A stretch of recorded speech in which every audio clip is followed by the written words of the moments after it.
technique puisqu'il est ingénieur et économiste.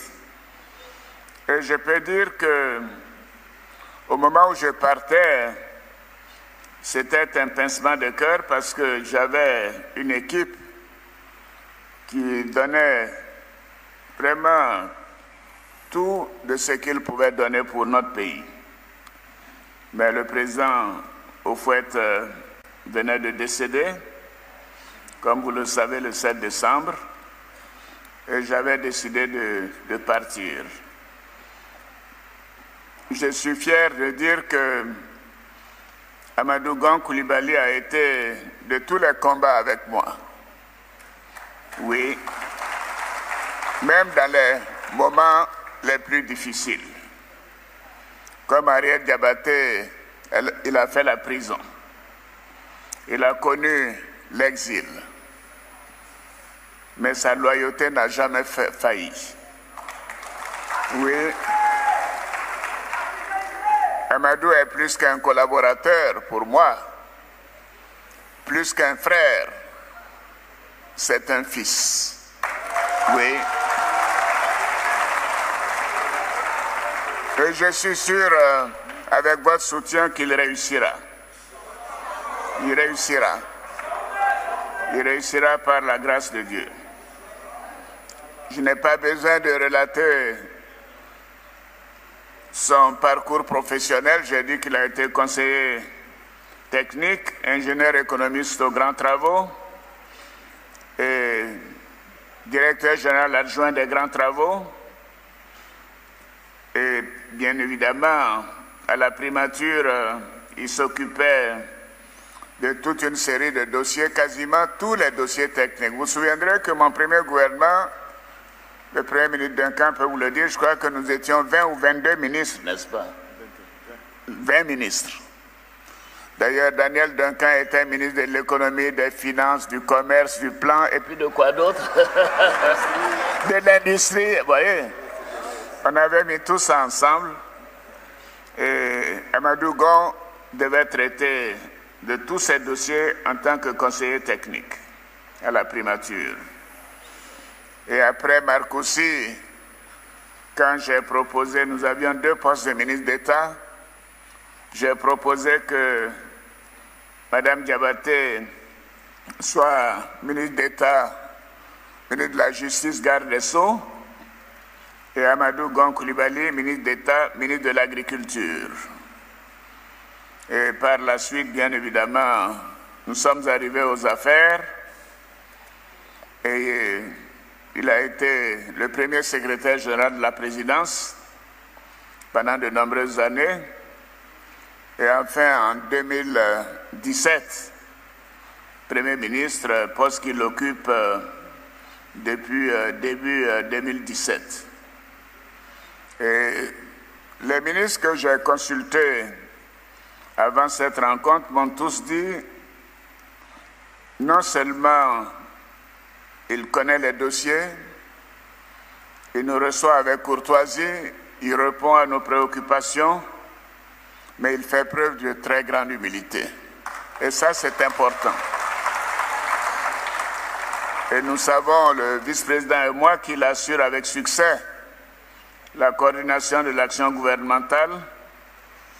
Et Ahmed Bakayoko l'a dit tout à l'heure, il est arrivé aux affaires à un moment où nous avions la mutinerie, ensuite la baisse des cours du cacao, et j'en passe. Et on peut voir que les résultats sont impressionnants. Donc je voudrais dire que, au plan professionnel, c'est un grand serviteur de l'État. Et je sais que ce sera un grand président pour la Côte d'Ivoire.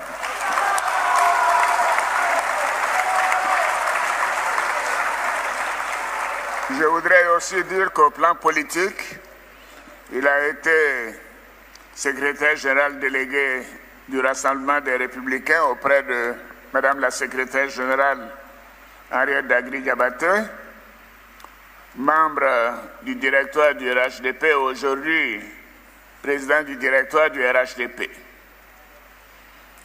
J'ai voulu dire tout cela, beaucoup le savent déjà, pour dire à quel point que ce soit au plan personnel, au plan professionnel, au plan politique, à mon âme et conscience, Amadou Gon est la personne que je vous délègue pour être le chef d'équipe.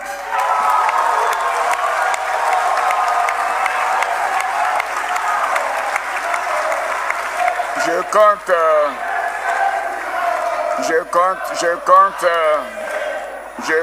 s'il vous plaît, je compte sur votre soutien, votre mobilisation, parce qu'une élection se gagne le jour de l'élection, mais ça se prépare avant. Vous devez maintenant vous déployer à l'intérieur du pays pour expliquer comment ce conseil politique élargi à toutes les instances du parti s'est déroulé dans la fraternité, dans la confiance, dans la transparence, en toute démocratie, que rien n'a été imposé à qui que ce soit et que c'est le choix des instances du RHDP. Un choix presque unanime.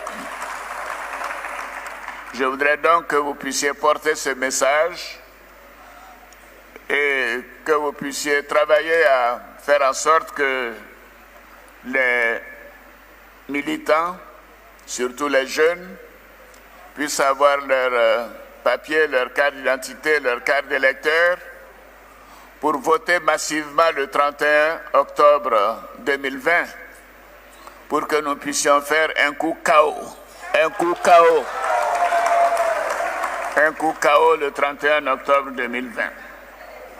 Parce que nous avons réussi à élever la Côte d'Ivoire à un niveau et ne pouvons pas laisser le pays entre les mains de n'importe qui. Nous avons vu ce que les uns et les autres peuvent faire, les bilans qu'ils ont laissés.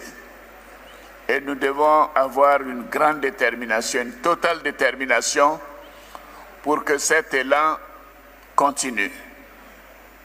Et que les Ivoiriens, après 5 ans de ce mandat, puissent dire Ado avait raison, il nous a laissé la personne qu'il fallait.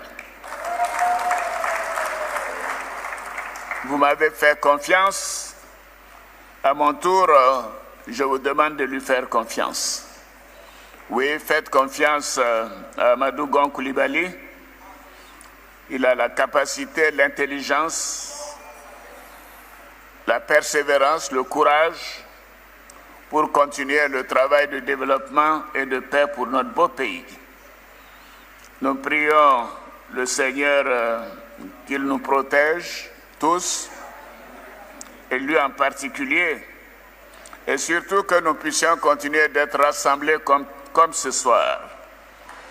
Et je prends l'engagement d'être à vos côtés pour l'accompagner dans cette noble mission. Merci, et je voudrais qu'on se lève pour adouber la nomination, la proposition, la nomination d'Amadou Gon Coulibaly comme notre candidat.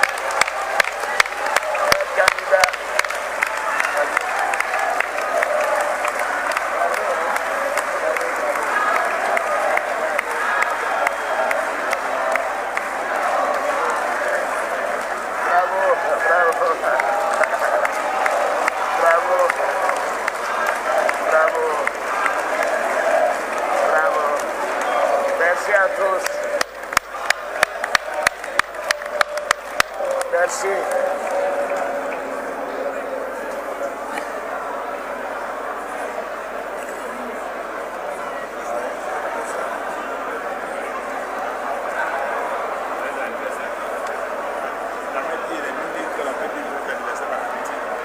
Attendez, on n'a pas fini. Il est minuit moins 10. Bien. Nous allons... Je vais laisser la parole au Premier ministre, président du directoire, pour dire quelques mots. Et après cela, nous allons passer à la lecture du communiqué final. Monsieur le Premier ministre.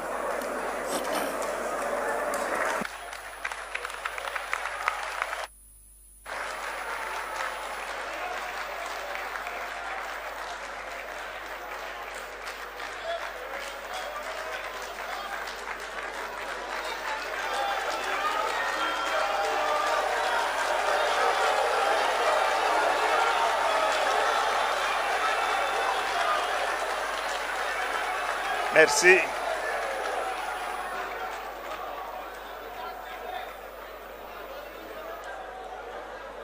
Excellences, Monsieur le Président de la République, Président du Rassemblement des oufouettistes pour la démocratie et la paix. Monsieur le Président, chers membres du Conseil politique, élargi aux élus, aux coordonnateurs régionaux et à toutes les structures spécialisées du parti. Monsieur le vice-président de la République, Madame la grande chancelière, très chère Tanti, Monsieur le président d'institution, Mesdames et Messieurs les membres du gouvernement. Oui, Monsieur le Président, vous comprendrez aisément que ce moment pour moi soit un moment de grande émotion. Tous ceux qui ont pris la parole aujourd'hui ont fait allusion à votre intervention le 5 mars dernier devant notre Parlement réuni en congrès. Je peux vous dire, Excellence, Monsieur le Président, que votre intervention ce jour-là restera gravée dans les annales politiques de notre pays, la Côte d'Ivoire, et cela en lettres d'or. Oui, Monsieur le Président, les Ivoiriens ont vu un homme qui a pris des engagements à un moment donné, pendant une campagne électorale, en leur disant « Je prendrai le pays d'un stade et je l'amènerai à tel stade » avec des investissements précis dans différents secteurs. Et lorsque vous l'aviez annoncé, il y en a qui croyaient que c'était un leurre. Le bilan est là. Lorsqu'on vous a écouté à Yamoussoukro, tout le monde a noté donc le bilan. Vous avez indiqué les promesses et vous avez indiqué les réalisations. Monsieur le Président, nous sommes bien placés avec le vice-président de la République, tous les membres du Conseil présidentiel et tous les membres du gouvernement pour dire que ce bilan est exceptionnel. Reconnu, c'est vrai, à l'extérieur de notre pays, par toutes les instances internationales. Mais je dois également vous le dire, et ce n'est peut-être pas suffisamment dit, reconnu également par l'immense majorité de vos compatriotes, Monsieur le Président de la République. Les Ivoiriens se rendent compte tous les jours que leurs problèmes quotidiens sont réglés. Que toujours le gouvernement sous votre autorité, et ceci depuis 2011, fait face à toutes les problématiques, que ce soit au niveau des problèmes de santé, des problèmes d'éducation, des problèmes de sécurité, des problèmes de défense, des problèmes de protection sociale, des problèmes de revenus, etc. Monsieur le Président, je voudrais, avec l'ensemble des membres du Conseil politique, vous dire toute notre admiration pour ce bilan qui fait la fierté de la Côte d'Ivoire. En Conseil des ministres récemment, Monsieur le Président, nous évoquions les perspectives pour notre pays. Et nous vous disions que dès 2020, la Côte d'Ivoire, en termes de richesse, sera bénie donc à la population, notre PIB par habitant.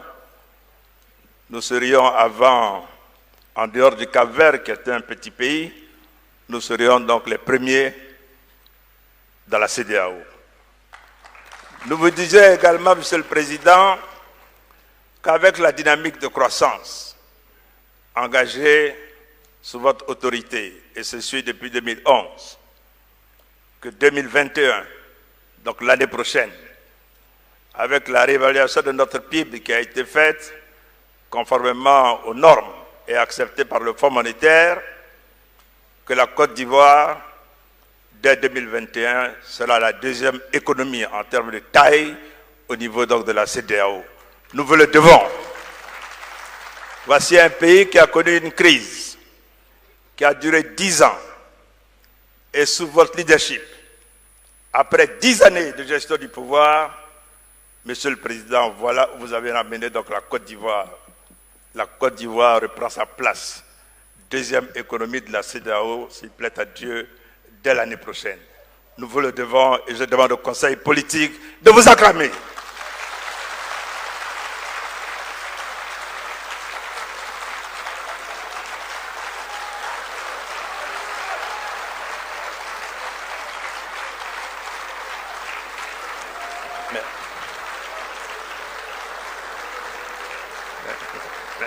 Merci, Monsieur le Président.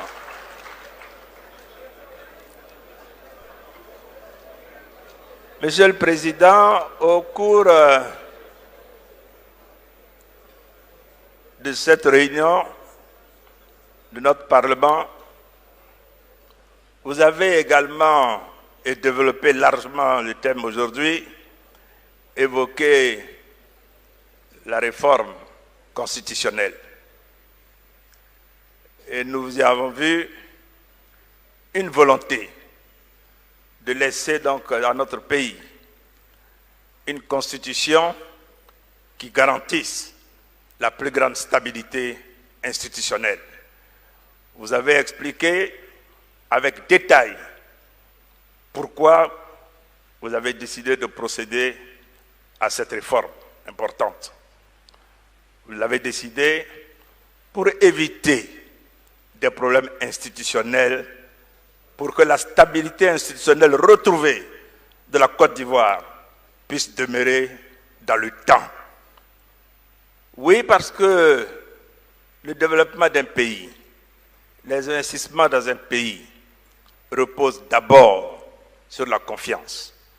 Si la Côte d'Ivoire a connu les progrès qu'elle a connus sur la période 2011 à aujourd'hui, c'est parce que vous inspiriez donc confiance à la communauté internationale, aux investisseurs internationaux, aux investisseurs nationaux. Donc, il faut que, au plan également constitutionnel, nous puissions rassurer tout le monde et que l'on sache que notre Constitution ne comporte pas en elle-même des germes qui pourraient créer des problèmes institutionnels dans ce pays. Je voudrais vous dire, Monsieur le Président, à nouveau, merci et vous exprimer là aussi toute notre admiration pour la vision que vous avez de stabilité institutionnelle de la Côte d'Ivoire.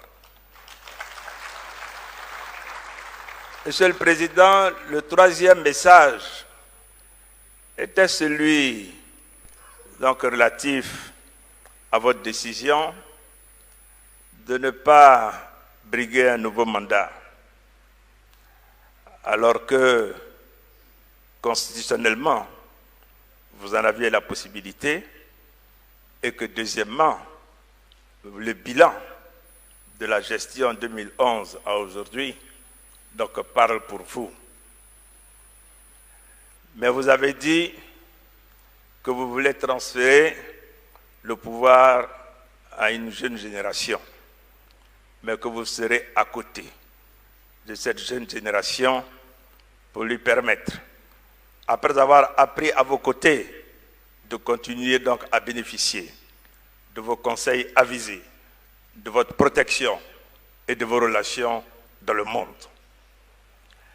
À partir de là, le message que j'ai pour le Conseil politique, le message que j'ai pour tous les cadres du RHDP, le message que j'ai pour l'équipe, c'est de dire, Monsieur le Président, ce que nous vous devons, c'est une victoire sans embâche le 31 octobre 2020.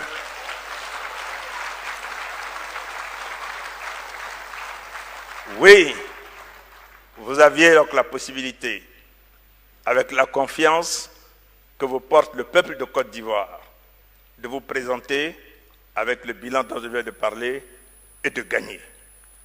Vous prenez donc la décision de transférer à une plus jeune génération ce pouvoir.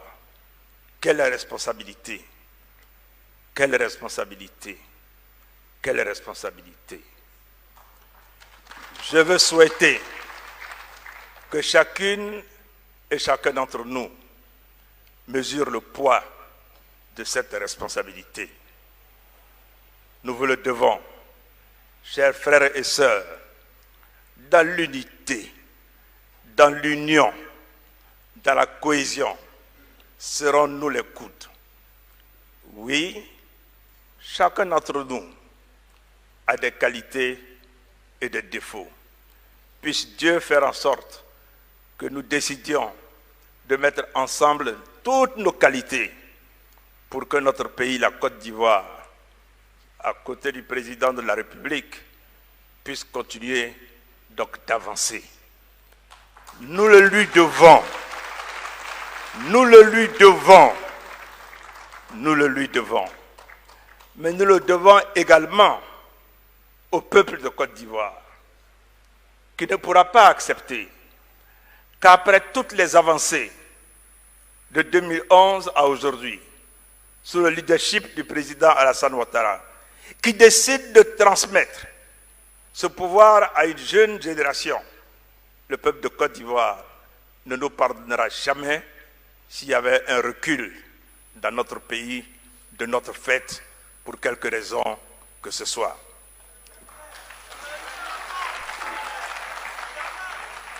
Monsieur le Président, en cet instant particulier, je mesure la responsabilité. Je mesure la charge. Vous l'avez indiqué, ça fait 30 ans que j'apprends à vos côtés. J'ai eu l'occasion, et vous me l'avez donné cette occasion, de servir le pays en qualité de ministre d'État, secrétaire général de la présidence de la République et de Premier ministre. À ces deux postes de responsabilité, j'ai pu voir ce que c'est que la gestion d'un État, sa complexité. J'ai pu me rendre compte également des contraintes que cela impose. Parce que souvent, quand on parle du pouvoir, on ne voit pas les contraintes que cela impose. Mais j'ai pu, à vos côtés, mesurer non seulement la responsabilité que c'est, mais également les contraintes que ça impose à ceux qui veulent incarner la République. Monsieur le Président, Je veux vous dire merci pour tout ce que vous avez fait pour moi pendant ces 30 années. Pour tout le soutien que vous m'avez apporté dans les moments donc difficiles. Je ne les rappellerai pas, puisqu'ils sont dans la mémoire collective nationale. J'ai eu l'occasion publiquement donc d'en parler à Korogo. Mais il n'y a pas que ces moments-là, beaucoup d'autres. Vous avez été toujours là. Il n'y a pas de hasard. C'est en 1990, Monsieur le Président, que j'ai été à vos côtés. Mais c'est également en 1990 que mon père, Gon Coulibaly, est décédé. Il n'y a pas de hasard. Il n'y a pas de hasard. Il n'y a pas de hasard. Monsieur le Président, merci pour m'avoir permis donc de servir donc mon pays à ce niveau. Et je vais prendre ici, devant vous, devant l'ensemble donc du Conseil politique, l'engagement qu'au niveau de votre volonté d'avoir une équipe qui soit soudée, une équipe qui soit rassemblée, je ferai tout ce qui est en mon pouvoir pour qu'il en soit ainsi. Et je veux lancer donc un appel à toutes les sœurs et à tous les frères pour que nous soyons donc unis. Nous devons gagner ces élections. Je l'ai dit, donc pourquoi? Mais pour le faire, nous devons nous engager individuellement et collectivement. Le 31 octobre 2020, ça peut paraître loin, mais c'est quasiment donc arrivé. Je voudrais donc, pour terminer, vous exprimer à nouveau, Monsieur le Président, tous mes remerciements. Je sais, et vous venez de le dire tout à l'heure, que vous serez donc à nos côtés.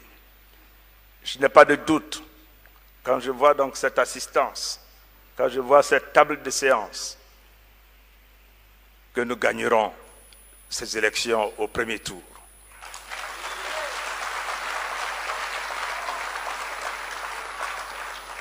L'équipe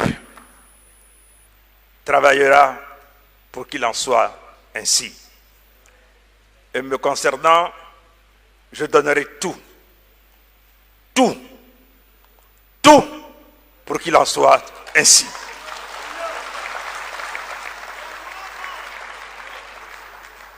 Monsieur le Président, permettez-moi de terminer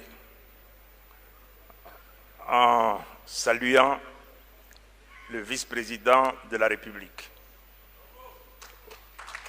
grand commis donc de l'État, en saluant notre tante donc chérie.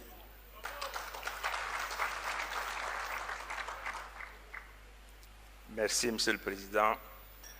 Merci à tous les membres du Conseil politique pour la confiance placée en ma modeste personne. Mais au-delà de moi, c'est une confiance placée en une équipe. Et c'est l'équipe qu'il faudra regarder. Et je vous le promets, je ferai tout pour que nous soyons soudés. Je serai donc à l'écoute, je ferai tout pour qu'il en soit ainsi.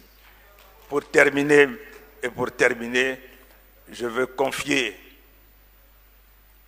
la décision de ce soir à Dieu le Tout-Puissant. Merci, Monsieur le Président.